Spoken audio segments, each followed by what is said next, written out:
Hey everyone, Adam and Andrew here with It Takes Two Takes, here for yet another movie review. If you like movie reviews, if you like watching us react to movies and television shows, we do a little bit of all of it. Every now and then we'll even talk about industry news, things that we find appealing. Usually it's in the comic book or sci-fi realm, but it kind of spans a little bit of everything. So if you like that kind of stuff, check out more of our videos, check out what we have coming up ahead. You can do that by subscribing. You know how this all works on YouTube, and it's free. Speaking of services that you can subscribe to, there's one out there called HBO Max, and on HBO Max is a little movie called Justice League. Not just Justice League, but Zack Snyder. It's the Snyder Cut. I've already said Snyder 3 times. Snyder's Justice League. It's his version, 4 hours long. We got through it. We want to talk about it, and I promise you this video will not be 4 hours. We did not do a live watch together. Andrew's kids and family were not going to allow for him to sit isolated for 4 hours, and nor was I going to sit here and do this for 4 hours. I enjoyed it on my big screen, not my computer screen. So yes, you are getting a review, and it's going to be a spoiler review. So expect a lot of spoilers. This is not a reaction, it's more of a review. If you're a Snyder fanboy, I'm going to warn you right now, there may be times we get into criticism, so if you can't handle that, the door's to your left, and let it go ahead and hit you in the ass on the way out. Son of a bitch. Just saying. Okay. For everybody else, happy to have you here. Look forward to your feedback as well. Yeah. We watched the trailer for this, and it didn't go too well. We were more or less targeted, I suppose. But listen, I do try to go in anything as objectively as I can, and I did the same for this movie. I didn't really like Justice League. I don't know many people that did. And even Snyder fans will admit it's not his vision. It's not entirely what he wanted for his film. Now he's getting to come back. He got 70 million. He could do the movie that he wanted, at the time, and he started developing it 3 years later. And here's what we have. We have a long movie that almost became episodic, and in a way, in its own contained 4 hours, it is episodic. And you get the version of Snyder that you want. I will say this, before we even get into our thoughts of the movie as a whole, regardless of what I thought about this movie, regardless of what Adam thought about this movie, my opinion is this is a victory for fan-driven, creative content. And this is a victory for, there was a vision that existed out there. There was a film, more or less, on the cutting room floor that existed out there. And fans got what they want, and that's pretty awesome. And I don't care what came out of it. It is nice when the fans kind of have a high demand for something. We saw that with Deadpool, right? The test footage leaked. There was a huge public reaction of everyone wanted this movie, so Fox made Deadpool, and it worked out, right? It was the same thing when Firefly got canceled. There's a huge outpouring of fans, so they made the movie Serenity. So this is one of those moments where it really was because of a high fan demand that we got the Snyder Cut to begin with. So like it or not, this is his vision of what he saw for this. And I can totally appreciate that he got that. And again, I look at this as a fan of DC. I look at this as a fan of film. And this is, in positive regard, this is a win, regardless of how it came out. With that said, this movie is an improvement over the 2017 Justice League that Joss Whedon eventually took over. I enjoyed the fact that some of the characters, the motivations were much more clear. Steppenwolf, I get it now, more than I did in the first one. It just wasn't like a blindly angry bad guy. He had some motivation, and it made more sense. Cyborg, you could have made an entire movie. This was 4 hours long. You could have probably had at least an hour's worth of a movie about Cyborg, and I enjoyed his story. He wasn't just this antsy, angry person that we saw in the original Justice League. His story was more fleshed out. The Flash, his story was more fleshed out. I appreciated all of that. And visually, it is stunning. Zack Snyder, to me, is still a good, he's great at cinematography. He's great at sort of putting the visuals the way that he does, both from a special effects standpoint at times, but certainly in the mood that he gives. Those are the positives. That's what I enjoyed about this film. In the original Justice League, I did like a lot of the aspects of Superman, despite some of my issues with the other characters. And I still enjoyed some of the moments with Superman in this film that remain the same. So did it deserve to be a 4-hour film? I did feel like it dragged on at times. Don't get me wrong. And we'll get into that in a bit. But I appreciated what I was able to see that I otherwise would not have seen. And in some regards, some of those storylines were worth it to me. I'm glad I got to see it. There are a lot of things I liked about this movie more than the theatrical we got from Joss Whedon. There was, like you said, I don't know, it deserved to be 4 hours long. It definitely had a much more in-depth story than we got with the theatrical cut. And there's a lot that was done better. The motivation for Steppenwolf was completely different. And since they did have more time with them, we got a more in-depth idea of his motivation, and his personality, I think, was better. I really didn't like in the theatrical cut the whole "You will love me, you all will" type of attitude Right. that Steppenwolf had. And in this one, it was a lot different motivation. The first one had motivation, but they didn't have the time to flush him out nearly as much as they obviously did with this one. With that, also, I love the fact that we got a lot more Cyborg, right? This wasn't just a thrown-in character like it felt like with the theatrical. I think we got a little bit more in depth with Flash. I like the fact that in this one, when they're fighting to save the kind of hostages of Steppenwolf that he's interrogating, Flash wasn't some scared like, Full transparency, I've never done battle. I've just pushed some people and run away. Save one. I was glad they didn't have that. They took that entirely out. Yeah. Yeah, I was glad that wasn't there. Like, Flash knew he had to jump in. He did jump in. He was a lot more assertive.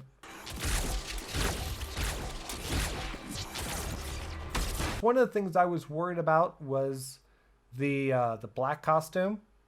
I wanted to see that done right. They never actually said it, but it was obviously implied. The black costume in the comic book was because when he came back to life, he was not at full strength after being dead. The black costume increased the amount of solar energy he was getting to help strengthen him while he was recovering. And they didn't say that in this one, but with him flying up into space, with the sun shining and him just holding out his arms, it seemed to be implied that he was trying to soak up some power, and that might be why he was in the black costume. I wanted it to be at least something other than, we wanted the black costume and it looked cool. Because the original black costume in the comic book didn't have a cape to it. It wasn't just a black version of the Superman. It was black with some gray or silver accents, but it was capeless. And so I was glad that we at least got that shot of him up there kind of soaking in the sun. So at least it was implied that that's why he had the black costume on. So I greatly appreciated that. But I think for the most part, the characters were much more fleshed out. The storyline didn't feel as rushed, obviously. The music was way different and sometimes distracting for me at times. But other times it was fantastic, right? Mm-hmm. And so I think there was a lot to like about this film. And if this is something that you were really waiting for, I don't think, and especially with being at home, binge watching who knows how many different TV series, the 4 hours may not have been daunting compared to binge watching TV series. So though it was obviously much longer than we would have ever gotten in a theater if Snyder had been the one to There's put out no the way this theater. could have been in theaters. No. Yeah, exactly. The studios would not have probably released a 4-hour movie in theaters. They might have let him do 3 to 3.5 with the idea that he could do an extended onto digital release. But Right. There's no way this would have been 4 hours in the theater. So what we got was his vision as much as possible in his kind of 4x3 format of the movie. If you didn't know why on that, he had envisioned it that way. That was on purpose. He wanted it for the giant IMAX screens, which were that perspective. And that's what he made it for. He wanted the characters to appear taller. So by doing that aspect ratio, he got the vision he was looking for. There was a lot still from the theatrical that's in this. I mean, the core of the story was mostly the same, right? Obviously, you didn't have Darkseid in the theatrical one because there was no time to do it. So that's one of the main differences we had this time is we actually had Darkseid in it. Though I was disappointed, it was only during the scene of Cyborg looking into kind of the possible future that we ever saw Darkseid do the eye beams that change direction. Yeah. I would have liked to have seen that in the flashback scene where he lost or whatever. Obviously, he must be much more powerful now than he was in the past, because I felt like he lost a little too easy in the past, and I would have. So he obviously must be much stronger than he was back then, 5,000 years ago, or however many thousands of years ago it was. So we did get a little bit more of that, but a lot of the core story was still exactly the same. Visually, there was some major differences. The last fight scene did not have that reddish sky with weird plants growing, and you didn't have some Russian settlers in the area that needed to be saved. Yeah, that was a Whedon move. Yeah. Yeah, and I think it was to humanize that whole scene, and we didn't need it. So there were obviously some major differences between the films, but there were so many of the scenes that were just longer versions of what we got from the theatrical cut. So it felt very familiar in a lot of sense as well. Well, you've said it all, Adam. That's our review. No, I'm just kidding. No, it's all fair points. There's a lot. I mean, what do you say about a 4-hour movie? There's so much to go through. And I think you hit upon the positives that, I mean, a lot of it is the same way I felt, but you bring up a good point about some of those scenes being extended. And really, if I were to and just going off of my memory after having just watched it, I would have probably said that the biggest difference was the third act, especially that final battle, which I enjoyed much more this time versus the theatrical release of Justice League. But I will say that when we talk about a 4-hour movie, I'm not going to argue with the creative vision, especially considering this wasn't a theatrical release. We knew that the audience was the fans that wanted to get Snyder's vision and soak it in every moment they could get. But with that said, me looking at it objectively as best I can, I will say that of the 4 hours, we probably could have trimmed 35 minutes of slow motion sequences. And I don't mean that to knock on Snyder. I get it. There's a certain, some people probably love that. But I'm gonna, before we get into too much criticism on this, there are a couple of things I'd like to say about the theatrical cut that I would have loved to have seen in this. There were certain lines that I thought just worked and I enjoyed.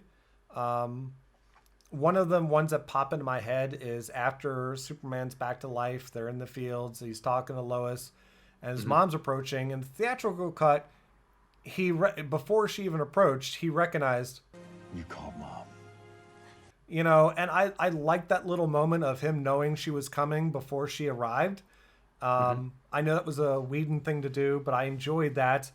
I actually enjoyed a little bit of the Batman Wonder Woman banter. Make them see their better selves. And yet, I never heard of you until Luther lured you out by stealing a picture of your dead boyfriend. About her ex and her hiding away for 100 years. I liked some of that motivation, that tension you had between the two of them, because he brought up her ex and the fact that she's been hiding and she hasn't really been out there.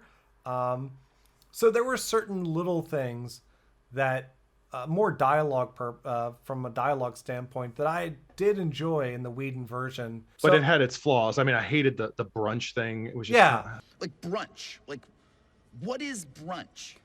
You wait in line for an hour for essentially lunch. The brunch thing. You know, I'm glad that was gone. Yeah, the brunch thing. I didn't need the race at the end. Bruce said something about you having to take us all to brunch. Oh, see, now that's cold. That's a betrayal. Right. That's a classic thing. The Flash Superman race is a classic thing in the comic book, in the cartoons. That's, even Smallville. That's always been a regular trope, and I think he was kind of throwing that in for fans, that part of it. I also liked in the Whedon one, after they got back from fighting in the tunnel and everything like that, you saw Batman struggling to take his costume off and his shoulder was dislocated. He actually showed that he, unlike some of the others, he hurts when he gets hit, right? And I think that humanized him a little bit in the Whedon one, where we didn't have that in this one, There was no moments where it was just like Bruce was having a hard time getting up, or we saw a bruised body or anything. It was just, he almost seemed as invincible as the other ones, which, I think I would have liked to have seen a little bit in this one as well, So I think those little touches that Whedon had done they're little ones. They're tiny, and they're not. I know there's going to be a lot of people who don't really care about them, but for me, those were just little touches I enjoyed from the theatrical that weren't in this one. We also saw, I think, with this, and I guess this kind of leads into I don't want to say it's a criticism, but more of an observation. Zack Snyder's vision for how Atlantis and those characters were obviously way different than what we got for Aquaman, right? Sure. We saw in this one, every time they wanted to have a conversation, one of them had to create an air bubble, which obviously wasn't necessary in the Aquaman movie. Amber Heard had an accent in this movie that's not in the Aquaman movie. Your mother left you to save your life. You cannot imagine how it hurt her. Right. Willem Dafoe had his hair down and was styled way different than he was in the Aquaman movie. There was a lot you can tell that was just, this was Snyder's vision. Maybe it was before the Aquaman vision was fully fleshed out. It was. Yeah. But we definitely see that those two movies don't really fit very tightly together because the vision between the two directors was very obvious. The style and vision of the two directors was very obvious. The difference was. Yeah, I totally could see that, and I knew Amber Heard had the different accent in the theatrical release and changed that. But yeah, it's seeing. But the theatrical it was less noticeable because she had so few lines, right? It became much more noticeable in this one because she had a lot more lines. Yeah, and also in this one, she says her parents were killed, so she was raised by Arthur's mom. Where in the when the Aquaman movie, her dad's still alive. Right. Yeah, and I think that's where it takes some liberties when we say Snyder's vision. It's, well, the vision that was ended up being in theaters is what they treated it as canon, you could say, at the time. Had this actually come out, maybe they would have, this version, let's say, or even other pieces, Snyder had actually released this. If it weren't for the family tragedy he had to deal with, maybe people would have based more off of what he did. I understand the thought process of his end, though, of I'm not going to cater to what ultimately happened. This is what I would have done regardless of what happened after the fact. But that's where it makes things a bit complicated with this film. And that is, where do you start to draw the line of what is this universe in terms of canon? Does it matter? How much do we want to base it on? We know that Patty Jenkins had based some of what she had done with Wonder Woman off of what Snyder's vision was. She's publicly said, I've tried to do what Snyder had originally set up for the character and based it off that and built it off that. And when we start introducing new things like we saw in the epilogue, and I don't want to get too far ahead, but at the same time, we've kind of talked about all the different things about this film that we did enjoy. The epilogue is part of what I felt like created a bit of a disjointed experience in that I'm glad he got to see the vision he had, but is that really what he had envisioned at the time? And we know he had filmed some of those scenes during, COVID, during quarantine. And that's why we have some questionable effects during the moments where Batman's having these conversations with the Joker. They're not even in the same area at the time. But even I have a limit. And if you cross that line, I swear to God. Before what, Bruce? Kill me? And I just have to wonder, is this truly his vision of what he would have done, knowing he may not do it moving forward? Or is it also his vision, I guess say, and he's creating this going, take it or leave it. I hope you It was a little bit of both. There was scheduling conflicts with the actor who was doing Martian Manhunter. So Martian Manhunter wasn't going to be in the movie originally because there was scheduling conflicts. So they weren't going to use him. But it was still his original intention to do that. So I think we get a lot of original intention. But I think this goes to the idea that if DC wants its own cinematic universe that's all connected, you have to kind of pick a style and a theme, and you have to have somebody overseeing it to make sure that things don't kind of run off the rails, right? Edgar Wright, I believe it was Edgar Wright, who was originally supposed to do Ant-Man. But his vision for it was going to make it not fit well into the MCU, which is why they didn't end up going that direction. And in this case, what you had was Zack Snyder setting everything up with the idea that the ball is being handed off to these other directors. If you don't have somebody, though, that's there overseeing to make sure those future movies stay within the same connected vision and style and everything, it can definitely make things then feel very disjointed, right? So now we have the question of which one is the canon for the DC cinematic universe. Is it Snyder's Cut? Is it theatrical? Is it pick your own? Does it matter? I've always said the idea of DC doesn't have to follow the Marvel standpoint. They've got a lot of stories that they could just tell those stories and not try and do a whole cinematic universe. And then that way, if they have to recast a character or do another style or vision or whatever for that story, they can. I don't think they need to do the MCU style. And I honestly don't want them to, because the comic books don't always go together well and the graphic novels don't always go together well. So just tell the stories. Pick a story you like and tell that story.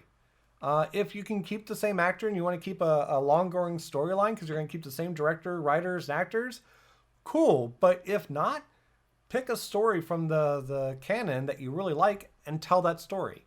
So we had a problem with our video. In the second part of our video, we had an audio problem where there was a whole bunch of distortion that all of a sudden started happening. Don't know why, but really was not going to be enjoyable for you to hear. So we decided to re-record at least our criticism part of the video, because that seemed to be the part where it got all messed up. So if this looks a little different, sounds a little different, it's because this is actually re-record at this point on of what our criticisms are of the Snyder Cut of Justice League. So Andrew, what is your first criticism of the Snyder Cut? I like that you say, if this looks a little bit different. Let's never mind the fact that I've gotten a haircut since we last did part of this video, and I'm dressed like I'm out cleaning up a highway for a prison right now, or I'm a suburban dad that's out for a jog, but really hiding the fact that he's smoking cigarettes. You know, who knows what this outfit is right now, but yeah, different shirt on for me, different mic position. No, it's totally seamless. Yeah. I will say the criticisms I have of this film, I'm worried that the fire is a bit gone after my haircut. Let's face it. I'm gonna say the slow motion was your first criticism, if I recall. The overuse of slow motion. Right. Yeah, I did mention that here and there as we were talking earlier about the positives, but Adam, you brought up an interesting thing. Now that we've had some time to digest this, you had sourced it, I think, from IGN, the fact that 10% of this movie is in slow motion. Look, you can look at it from a data is beautiful standpoint. Like 24 minutes and 7 seconds apparently is all in slow motion. Yeah. And I get it. I get people have their trademarks and they kind of have their thing that makes it their signature. I totally understand. And I'm sure plenty of people love it. And they're going to be like, Andrew, you don't get it. Like, you just don't get the art. That's fine. But that's the thing about art.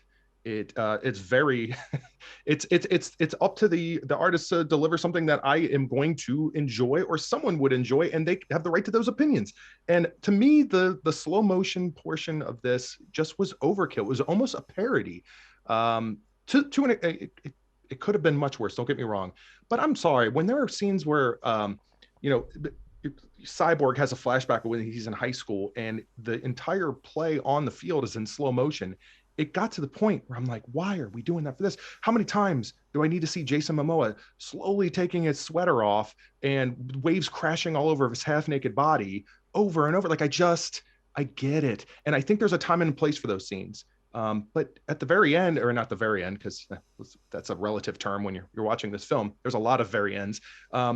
But, there's even like the fist bump between Flash and Cyborg, and we saw it in the theatrical version, but it's like, even that kind of victorious moment, it's still just happening in slow motion. I'm like, come on. Like, so I was joking when we talked about this previously, where I said, you probably could have trimmed about a half hour out of this film if you just cut down the slow motion. And I was pretty close, apparently, and I didn't realize I was that close. I thought I was exaggerating, as I tend to do, but here we are. That was one of the things that just annoyed me, in my opinion. Yeah, one of mine was the unnecessary scenes, or unnecessary, sometimes long scenes. Like in the very beginning, the women that are singing to Aquaman after he has swam off, and they just keep singing.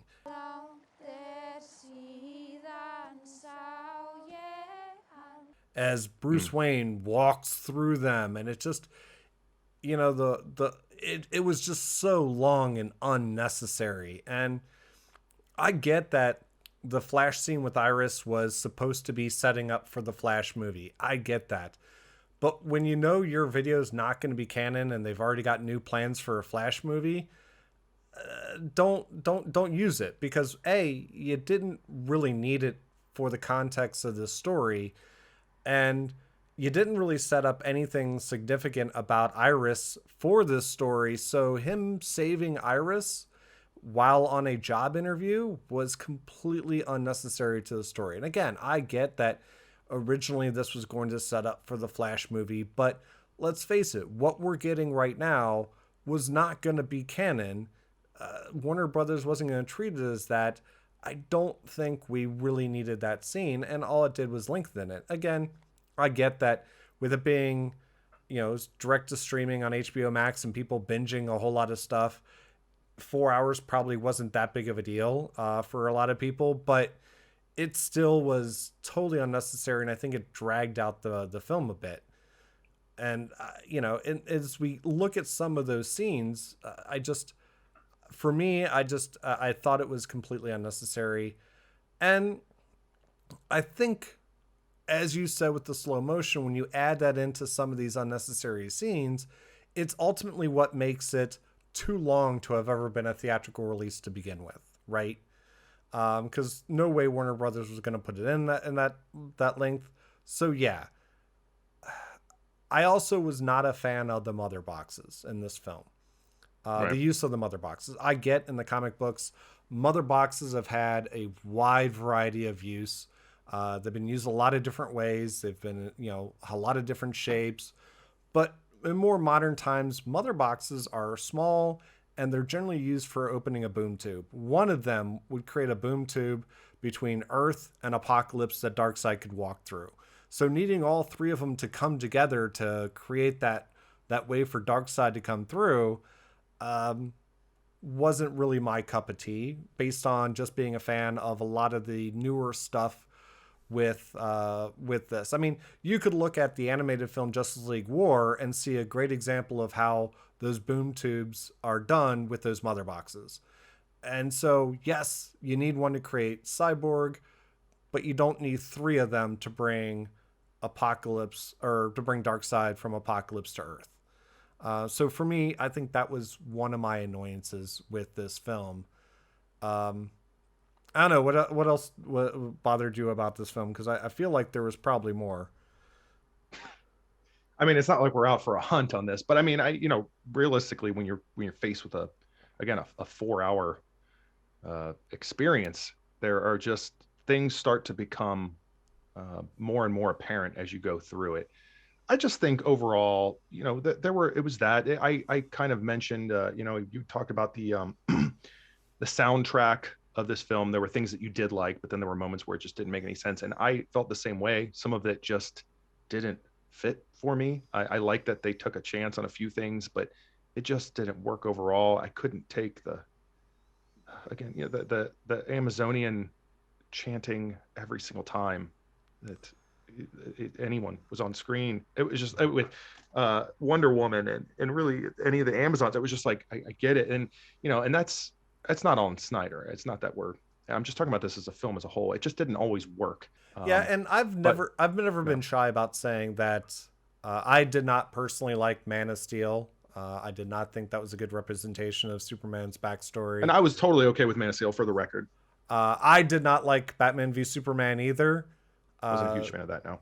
So with this, going into it, and I look at these three films together, looking at Snyder's vision, it doesn't work for me. It wasn't. Was this better in the theatrical? Sure, but that's saying, okay, well, if the theatrical is down here and this is up here, was that better? Yes, but does that make it up here? For me, no. And I think at the end of the day, that's how I have to look at it, as it's not something that you're going to just casually decide, hey, today I'm going to rewatch the Snyder Cut of Justice League because it's 4 hours long. I get this was all his vision. And ultimately, though, we get a bunch of teasers for movies at the end that we're not going to get. Unless right. Warner Brothers decides to reverse their decision and make this canon and say, yes, we're going to do them. But a lot of these actors, like Ben Affleck, has said after the Flash movie, he's done. So I don't know that you're going to get this. And at the time it would take to write it, shoot it, do all the effects, I don't think it would fit well with this movie to begin with if you even got the sequel. So yeah, I think ultimately it might be Snyder's vision, but it's just kind of out there. And yeah, I don't see me, other than down the road as a curiosity, I don't see me ever rewatching this film again. I don't think I would either. I can appreciate it for a bit of a relic that it may end up being, in that this is what the streaming era, this is what sort of social media and the fan influence did during a certain point in time, during a pandemic, you could even say, in film history. In that regard, I'll always remember it. It's going to kind of have a bit of a, it left a mark in that regard. But and I could nitpick this movie for all the things I don't like from a story standpoint. The mother boxes weren't the only thing. The extra scenes weren't the only thing. There were lots of things as I go through this movie that just didn't resonate with me. Again, there's going to be people that it did. They're going to be like, oh my God, this was amazing. End of the day, I'm not one of them. And I don't see the point really for me nitpicking all the intricacies of the story or the characters I wasn't a fan of, because it doesn't matter. We're not going forward with this vision anyway. And more than likely the Flash movie is going to do a whole bunch of rewrites anyway and reboot the DCEU. So it's inconsequential. So did I like it better than theatrical as a closing argument? Sure.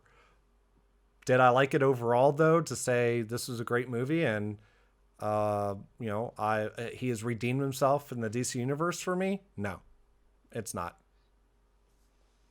No, I would agree, other than the fact that I don't know that I question whether or not he was redeeming himself, although I would have been totally open with the idea of it. I mean, like, if it actually happened, then I would have said yes. And plenty of people are going to say he doesn't need redemption, and that's fine.